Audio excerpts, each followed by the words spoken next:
Welcome to Sales Mind, where sales and growth get fun. Get practical tips and simple yet effective strategies to sell smarter, grow faster, and think bigger. Before you go to the main video, I'll strongly recommend to use headphones for better audio experience. Let's make success simple. Let's dive in. তো এখন আপনি আপনার client বা prospect বা লিডের কাছ থেকে কিভাবে respect পেতে পারেন।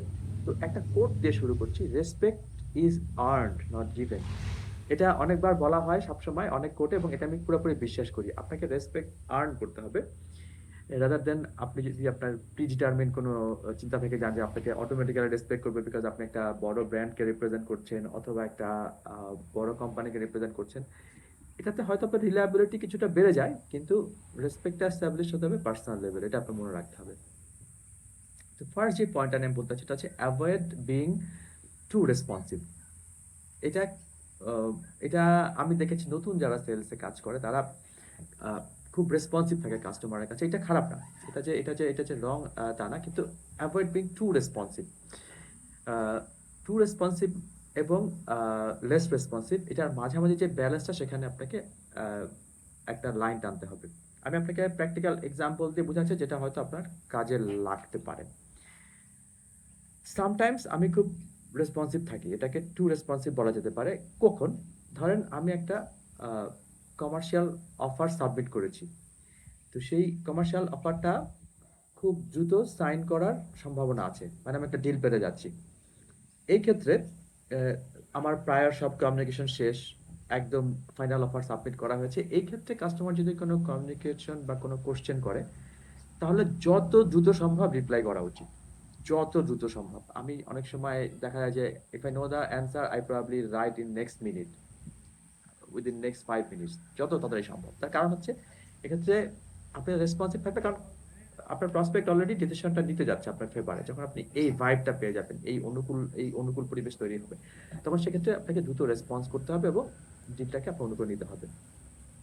আচ্ছা, কিছু ক্ষেত্র আছে যেখানে আপনি দেখবেন আপনার ক্লায়েন্ট বা আপনার প্রসপেক্ট আপনার সাথে কোশ্চেন আনসার চালিয়ে যাচ্ছে। এটা ইমেলেও হতে পারে, বারবার মিটিং চেয়েও হতে পারে, অথবা ফোন কলেও হতে পারে, এবং তাদের প্রশ্ন উত্তর যে পর্বটা সেটা শেষ হচ্ছে না। এরকম ফেস আমি করেছি যে তারা একটা ফিচার জানতে চাইছে, আমরা বলছি, আরেকটা জানতে চাই, আমি বলছি। তো এই ক্ষেত্রে আপনার যেটা ডিসিশন নিতে হবে যে আসলে তার কাছে ডিসিশন মেকিংটা কত দ্রুত গুরুত্বপূর্ণ। অনেক সময় আপনার প্রসপেক্ট বা ক্লায়েন্ট রিসার্চ ফেসে থাকে, এবং সেক্ষেত্রে সে অনেক ভেন্ডর থেকে ইনফরমেশন নিতে থাকে। আমি বলছি না ক্ষেত্রে রেসপন্সিভ হবেন না, লেস রেসপন্সিভ হবেন, তবে আপনাকে ব্যালেন্স করতে হবে, আপনার প্রায়োরিটাইজ করতে হবে আপনার রেসপন্স।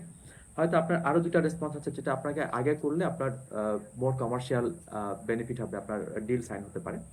তো সেক্ষেত্রে আপনার প্রায়োরিটির উপর ডিপেন্ড করে আপনি হয়তো তাকে একটু দেরিতে রেসপন্স করতে পারেন, এবং এতে করে সে আরেকটা জিনিস, আপনি যদি ওভারলি রেসপন্সিভ থাকেন, ক্লায়েন্ট সবসময় মনে করবে যে আপনি টু মাচ অ্যাভেলেবল, আপনার হয়তো অন্য কোনো কাস্টমার হাতে নেই। এই ধরনের একটা বিলিফ আমরা হিউম্যান বিং, আমাদের মনে চলে আসে। হ্যাঁ, তো সেক্ষেত্রে আপনাকে রেসপন্সের যে ফ্রিকোয়েন্সিটা সেটা একটু লেস করতে হবে, এবং ক্লায়েন্টকে বোঝাতে হবে যে আমার হাতে আরো বেশ কয়েকটা ডিল আছে পাইপলাইনে, আমি আরেকটু কাছে কাজ করছি, হয়তো আমার একটু সময় লাগতে পারে। আপনি বলতে পারেন যে I take some time to response. আমি অলওয়েজ এটা বলি যে আমার হাতে এটা একটু সময় লাগবে, আর আমি সামটাইমস, অথবা আমি যদি নিশ্চয় টাইম জানি, আমি বলি যে আমাকে আরো 2 দিন সময় দেন, 2 দিন সময় ব্যাক করবো। আমি নিশ্চয় থাকি এই ব্যাপারগুলোতে যে এক্ষেত্রে আসলে ডিল সাইন হওয়া না হওয়ার কোনো ইম্প্যাক্ট নেই, এটা জাস্ট একটা কমিউনিকেশন ফ্লো চলছে, রিলেশনশিপ বিল্ড হচ্ছে এই ফেসে, পরবর্তীতে এটা কাজে দিবে। So first point is avoid being too responsive. Second point হচ্ছে যে অ্যাভয়েড বিং ওভারলি অ্যাকোমোডেটিং। এটা বলতে কি বোঝাচ্ছে যে অ্যাকোমোডেটিং মানে হচ্ছে আপনি ক্লায়েন্টকে কিছু কিছু বেনিফিট এবং ইনফরমেশন শেয়ার করেছেন, এবং সে আরো জানতে চাচ্ছে, আপনি সেটাও করছেন। তো আমি একটা প্র্যাকটিক্যাল এক্সাম্পল দিলে মনে হয় ভালো হবে, যে আমি যে প্রতিষ্ঠানে কাজ করি সেটা হচ্ছে ভাইওএস। আমাদের সফটওয়্যার সলিউশনটা open licence, open source base, আমাদের প্রপ্রাইটারি লাইসেন্স মডেলে আমরা কাজ করি না। তো সেই ক্ষেত্রে যদি কোনো এই জন্য আমাদের কোনো ট্রায়াল নেই। তো ট্রায়াল মানে হচ্ছে আমাদের রোলিং ভার্সন যদি কেউ ডাউনলোড করে টেস্ট করতে চায়, ফ্রি, এটা করতে পারে, তাদের মতো কোনো সমস্যা নেই। কারণ আমাদের কোনো ট্রায়াল লাইসেন্স মেকানিজম নেই, আমরা একটা চাইলে সার্ভার থেকে অফ করতে পারি না।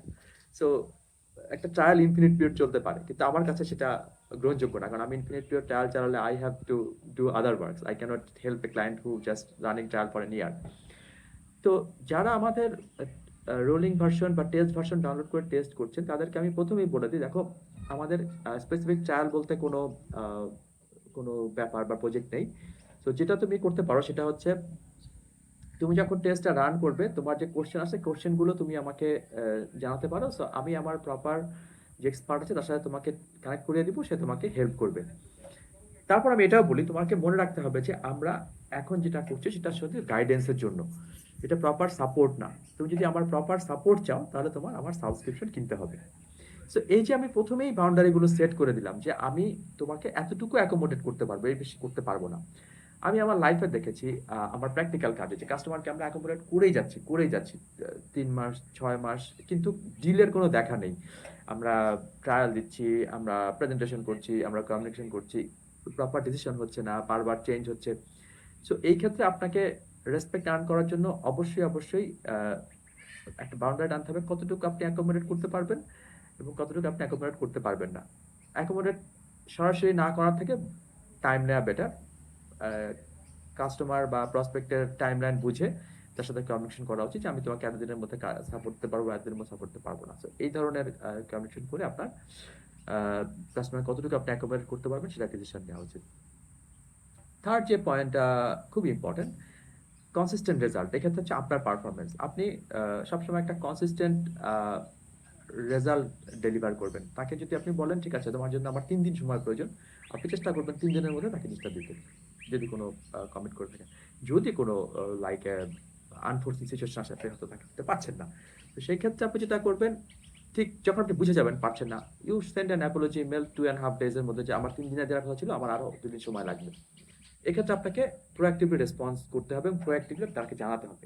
এগুলো কিন্তু রেসপেক্টেড খুব ইম্পর্টেন্ট মাইলস্টোন।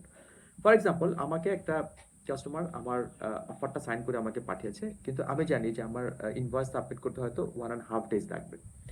কারণ আমার কাস্টমার হয়তো জাপানে আছে এবং আমার অ্যাকাউন্টস কাজ করছে হচ্ছে ইউরোপিয়ান টাইম জোন। এটা আমার খুব কমন সিনারিও। তো আমি তখন তাকে বলি, দেখো thank you for signing my offer, আমি তোমাকে ইনভয়েস সাবমিট করতে পারবো উইদিন 2 ডেজ। আমি জাস্ট একটু হাফ ডেজ বাড়িয়ে বলি, কারণ আমার যে অ্যাকাউন্টস আছে তারা ইউ টাইম জোনে কাজ করে। Thanks for your understanding. এটা একটা স্টেটমেন্ট আপনাকে প্রথমেই বলে দিলাম যে দেখো এটাই আমি পারবো, এর বেশি আমার সম্ভব না। এই যে আমি তাকে কনসিস্টেন্টলি কমিউনিকেট করে যাচ্ছি, আমি যে অফার পাঠানোর পর চুপচাপ বসে থাকতাম এবং 2 দিন কিছু না বলতাম, সে হয়তো একটু দ্বিধা ফিল করতো যে কি ব্যাপার, আমি একটা অফার সাইন করে পাঠালাম, কোনো রেসপন্স করছে না, কোনো কনসিস্টেন্টলি আমাকে জানাচ্ছে না। এর আগে তো অনেক ইমেল করতো। সো আমি তাকে ওই ডাউট থেকে মুক্ত করে দিই। সো আপনাকে আপনার কমিউনিকেশনে খুব কনসিস্টেন্ট হতে হবে এবং আপনি যে টাইম কমিট করবেন সেই টাইমের মধ্যে আপনাকে ডেলিভার করতে হবে। এতে করে আপনার উপর ক্লায়েন্টের রেসপেক্ট অনেক বেশি বেড়ে যাবে, প্রসপেক্ট রেসপেক্ট অনেক বেশি বেড়ে যাবে। এবং লাস্ট যে পয়েন্টটা, এটা খুব ইম্পর্টেন্ট, সেটা হচ্ছে যে আপনার প্রসপেক্ট বা লিডকে এম্পাওয়ার করা। আপনার প্রসপেক্ট বা লিডকে সবসময় আপনার এম্পাওয়ার করতে হবে ডিসিশন নেওয়ার জন্য। আমরা দেখেছি, আমি এরকম সেলস কমিশন অনেক পেয়েছি, being a salesman by myself, যে আমাকে ইমেল করা হচ্ছে, বারবার বলা হচ্ছে এটা ভালো আছে, ওইটা ভালো আছে, তুমি ডিসিশন নিয়ে নাও, তুমি এটা কিনে ফেলবে একদিনের মধ্যে, এরকম। এটা খুবই রং কমিউনিকেশন সেলসের পার্সপেক্টিভে। যে কমিউনিকেশনটা সবচেয়ে ভালো সেটা হচ্ছে ক্লায়েন্টকে একটা ডিসিশন নিতে দেওয়া, তাকে বলা যে how long you can make a decision, could you please inform us. Politely জানতে চাওয়া সে কবের মধ্যে ডিসিশন নিতে পারবে। এবং যদি সে ডিসিশন নিতে না পারে, যদি তাকে অনেক ইনফরমেশন দিয়েছেন, তখন তাকে জানতে চাওয়া, can you suggest an ideal next step, or what is your advised on the next step. এই যে আমি তাকে অ্যাডভাইস দিতে বলছি, আমি তাকে সাজেশন দিতে বলছি, এটা আমি আমার প্রসপেক্টকে এম্পাওয়ার করছি। আপনি সবসময় প্রসপেক্টকে এম্পাওয়ার করতে চেষ্টা করবেন। বলবেন যে okay, decision is on your table, when you can make a decision, what is the ideal time frame to make a decision, অথবা what are the decision making criteria you are following that I can help you with, অথবা আপনি বলতে পারেন যে to make more effective communication to you, আপনার কাছে আরো effective communicate করার জন্য what do you want to know from me, আপনি আমাকে সাজেস্ট করুন, আমি আপনাকে জানাবো। এই যে ক্লায়েন্টকে আপনি ছোট ছোট এম্পাওয়ারিং এর কোশ্চেন করছেন এবং এম্পাওয়ারিং ক্লায়েন্টকে এম্পাওয়ার করার জন্য বিভিন্ন ইনফরমেশন সাবমিট করছেন, এটা তাকে অনেকখানি তার কনফিডেন্সকে বাড়িয়ে দিবে। শুধু তার না, আপনার উপর তার কনফিডেন্স অনেক বেড়ে যাবে। সো এটা ক্লায়েন্টের রেসপেক্ট আর্ন করার খুব ইম্পর্টেন্ট একটা অ্যাপ্রোচ। ঠিক আছে, আমি ৪ টা অ্যাপ্রোচ নিয়ে কথা বললাম। আমি জাস্ট আরেকবার রিক্যাপ করি। একটা হচ্ছে যে আপনি avoid being too overly responsive, avoid being too overly accommodating, then always deliver very much consistent result. আরেকটা হচ্ছে যে আপনার empower your prospects or clients. এটা খুবই ইম্পর্টেন্ট। সো এই ৪ টা স্টেপ যদি আপনি ফলো করেন, আপনি একটা জিনিস মনে রাখবেন, প্রত্যেকটা বিহেভিয়ারিয়াল যে আপনার অ্যাটিটিউডগুলো আছে তার আউটকাম আনার জন্য কিছু ট্যাকটিক্স অথবা স্ট্র্যাটেজি আপনাকে ফলো করতে হবে কনসাসলি, যদি আপনি না জেনে থাকেন।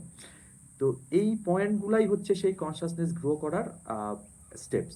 আপনি যদি এই চার্ট অনুযায়ী লিখে রাখেন এবং আপনি যদি ফলো করতে থাকেন, তাহলে দেখবেন যে আপনার পরবর্তী যে ডিল বা যে কমিউনিকেশনগুলোতে আপনি কাস্টমারের সাথে যাবেন, আপনার উপর তাদের রেসপেক্ট অনেক বেশি বেড়ে যাবে। তো থ্যাংক ইউ ভেরি মাচ। আর নতুন কোনো টপিকস নিয়ে আবার কথা হবে। আই হোপ যে আপনার এই লেকচারটা শুনে আপনার কাজে দিয়েছে এবং আপনি ক্লায়েন্ট এবং প্রসপেক্ট থেকে অনেক বেশি রেসপেক্ট এবং ফেইথ অর কনফিডেন্স আর্ন করতে পারছেন। Thank you very much and have a nice day.